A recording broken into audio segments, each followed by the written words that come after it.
to be a time when if someone wanted to get big, it was ma'roof, it was common knowledge. People didn't talk and argue about it. You want to get big, you had to go to the gym. And when you went to the gym, you picked up raw iron and you put the dumbbells and you put it onto the bench press and you sat down and you ate well and you worked hard. It was known. Today it's not the case. And when you take shortcuts, when your deen becomes drive-through deen, you know what happens? There's side effects when you take steroids. Rasulullah sallallahu alaihi wasallam doesn't only teach us how to pray and how to be charitable to others. He doesn't only teach you how to perform Hajj and how to recite Quran. The Prophet also taught us how to eat.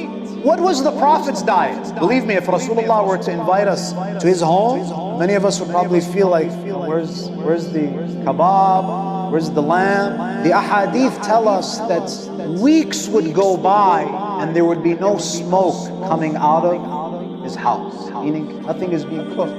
The Holy Prophet ﷺ was a semi-vegetarian. He didn't eat meat the way that you and I eat. You find, brothers and sisters, that the Prophet ate very little. He used to eat fruits, vegetables, dates. Sparingly he would eat meat. You know, do not make your stomach a graveyard for animals. I ask you, brothers, are we really following this tradition? In fact, I would say that not only have we made our stomachs graves for animals, we've made them into mass graves for animals.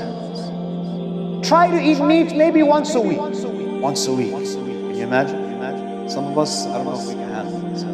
You know, brothers and sisters, Rasulullah was known for walking. In Medina, even though he had access to a horse or a camel or a donkey, Rasulullah sallallahu alaihi wasallam used to walk. You know, sometimes you and I want to go to the grocery store. It's right around the block. We get in our car, we burn the fuel. We're lazy.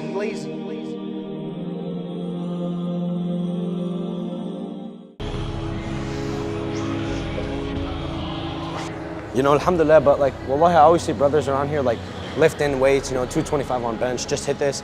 How many times did you hit getting up for Fajr, you know? It's like, wallahi, like the strength doesn't correlate at all. It doesn't mean anything if you can't take off that blanket. Always make sure you're putting the deen first, and then alhamdulillah, you know, get the strength in too, but make sure Fajr comes first.